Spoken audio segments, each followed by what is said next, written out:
The wheat cent is an extraordinary piece of American numismatic history. Though it might appear like just another small copper coin, its story is deeply tied to the economic conditions, minting practices, and evolving coinage standards of the United States in the late 1930s. The Lincoln wheat cent had already been in circulation for nearly 3 decades by 1938, having been introduced in 1909 to honor the 100th birthday of President Abraham Lincoln. This was a landmark moment in U.S. coinage, as Lincoln became the very first real person ever depicted on an American coin. Designed by Victor David Brenner, the obverse features Lincoln's portrait, while the reverse proudly carries 2 wheat stalks framing the words 1C and T.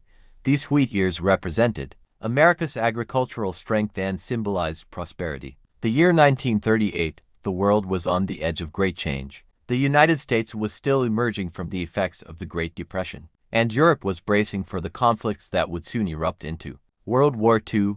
Coinage production was stable, but mints were producing coins at more conservative numbers compared to the booming mintages of earlier decades. The 1938 wheat penny was struck at 3 mints. Philadelphia Mint no mint mark, the main production yielding over 156 million coins. What makes the 1938 issue significant is not just its mintage, but also its quality. By this time, the U.S. Mint had perfected much of its cent production, leading to coins with sharper strikes and cleaner details compared to some earlier years. Collectors often note the high-quality Lincoln portraits and defined wheat stalks on many 1938 cents found in uncirculated condition. Another point of interest is the composition. The 1938 penny was struck in 95% copper and 5% tin and zinc, the standard alloy for cents. Before the wartime shift to steel in 1943, these coins have a rich, reddish-brown tone when preserved well, and their natural patina over time makes each example unique. From a historical perspective, the 1938 penny sits at an interesting crossroads. It belongs to the pre-war era but comes just a few years before massive changes in U.S. coinage, caused by World War II. Within 5 years, Americans would see the steel penny of 1943, produced because copper was desperately needed for war materials, like shell casings and wiring. Thus, the 1938 penny represents one of the last traditional copper cents before the turbulence of the 1940s. The numismatic market. The 1938 wheat penny is considered a semi-common date, but condition and mint mark make all the difference. Circulated examples usually hold only modest value, but uncirculated specimens, especially those with original red luster, can command significant premiums. The 1938 test is particularly prized among collectors for its lower mintage, high-grade examples certified by professional. 1938 was a transitional time in America's history. The nation was still healing from the Great Depression, which had shaken confidence in the economy, yet optimism was beginning to return as President Franklin D. Roosevelt's New Deal programs were in full effect. Jobs were slowly reappearing, industry was recovering, and money was again flowing through the hands of ordinary Americans. Against this backdrop, millions of copper Lincoln cents, including the 1938 wheat penny, were minted to serve in everyday commerce. But to understand the importance of the 1938 cent, we must step back to its origins. The Lincoln wheat cent, first struck in 1909, was revolutionary in American coinage. Prior to its release, U.S. coins featured allegorical images, figures like liberty, and symbolic designs that represented ideals rather than real people. Abraham Lincoln, chosen for the centennial of his birth, was the first historical figure to appear on a U.S. coin.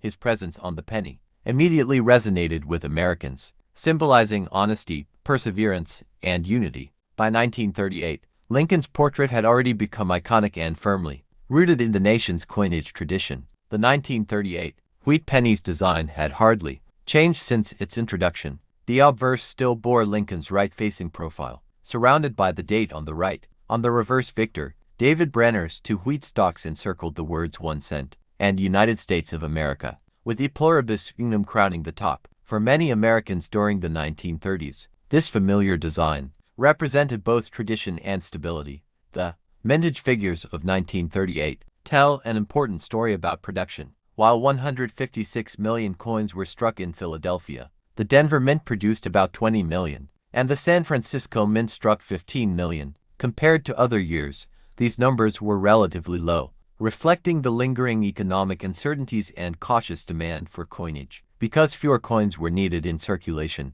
The 1938 pennies from Denver and San Francisco today attract more attention from collectors. The composition of the 1938 penny was 95% copper and 5% tin and zinc. At first glance, this might seem ordinary, but in historical context, it is significant. Just 5 years later, in 1943, the mint would switch to steel plankets, coated with zinc to conserve copper for World War II munitions. That makes the 1938 issue one of the last pre-war classic copper cents, and touched by the material shortages that soon reshaped U.S. coinage. Another layer of history lies in the penny's role in daily American life. In 1938, a single cent carried much more purchasing power than today. For 1 penny, a child might buy a stick of gum, a handful of candy, or even contribute to the cost of a newspaper. These little coins circulated constantly, passing through millions of hands, each transaction tying or 1937 Liberty Wheat Penny, a small copper coin that carries with it incredible stories of America's past, the artistry of coinage,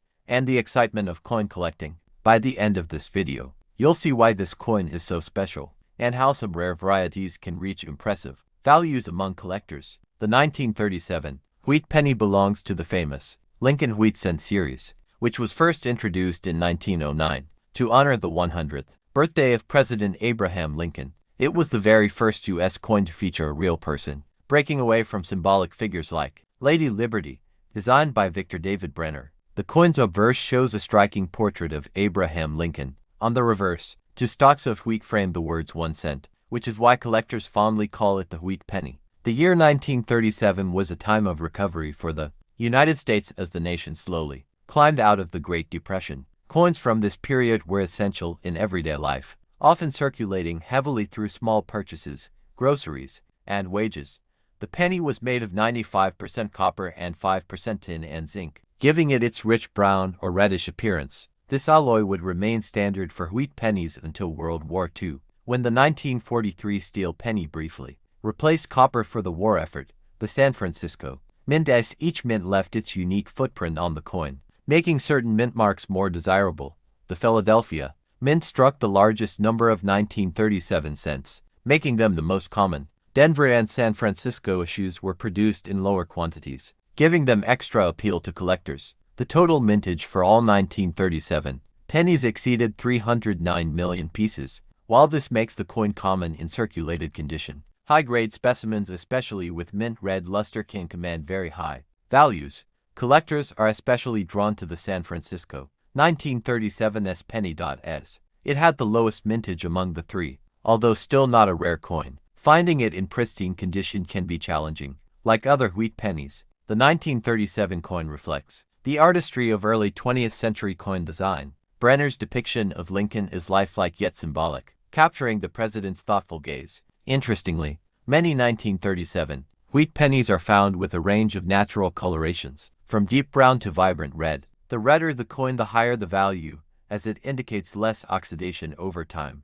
One of the most thrilling aspects of the 1937 wheat penny is the possibility of discovering mint errors. Collectors always hunt for unusual varieties, as errors can multiply a coin's value. Some coins were struck with off-center errors, where the design is shifted noticeably away from the center. These are popular finds and highly collectible. The 1937 wheat penny reflects a fascinating era in American history. It was struck during the latter years of the Great Depression, a time when every cent carried weight for families struggling to survive. For many, these pennies were more than coins, they were lifelines, used to purchase bread, milk, or basic necessities. Minted in 3 locations: Philadelphia, Denver, and San Francisco. The 1937 penny offers collectors a wide range of mint mark varieties. Each mint tells a slightly different story of production, quality, and demand during that year, making the coin's legacy even richer. The obverse of the coin, featuring Abraham Lincoln's profile, symbolized national unity during tough economic times. By 1937,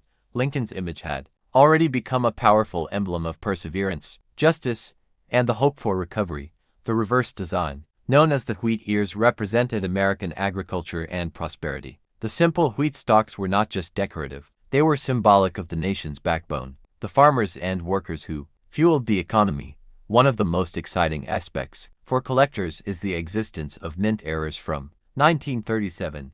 Some coins were struck with double dies or off-center impressions, making them extremely valuable today. Such mistakes were rare but are now highly sought-after treasures. The Philadelphia Mint produced the largest number of 1937 pennies, which makes them the most common. However, well-preserved Philadelphia coins in high grades can still fetch impressive prices in auctions. Denver's 1937 D pennies often appear sharper in strike compared to Philadelphia issues. Collectors often prize the D-Mint versions for their strong details and durability, especially when found in uncirculated condition. San Francisco's 1937 S penny, though produced in smaller numbers than Philadelphia, is not considered rare. Still, pristine specimens are beloved by collectors and hold significant historical and sentimental value. Over the decades, the 1937 penny became a nostalgic keepsake for many Americans. People born that year, or those who grew up in the 1930s, often held onto the coin as a symbol of resilience during hard times. Today, the 1937 Liberty Wheat penny is a popular choice for beginners and advanced numismatists alike. It is both accessible and historically significant, bridging the gap between common circulation coins and valuable collectibles. The coin also reflects technological advances in minting. By 1937, the U.S. Mint had mastered large-scale penny production, yet human errors still slipped through, creating valuable rarities that thrill modern-day treasure hunters. Collectors often compare the 1937 penny to earlier Lincoln cents of the 1910s and 1920s. While earlier issues may be scarcer, the 1937 penny carries a charm of its own because it was minted just before World War II reshaped America. Interestingly,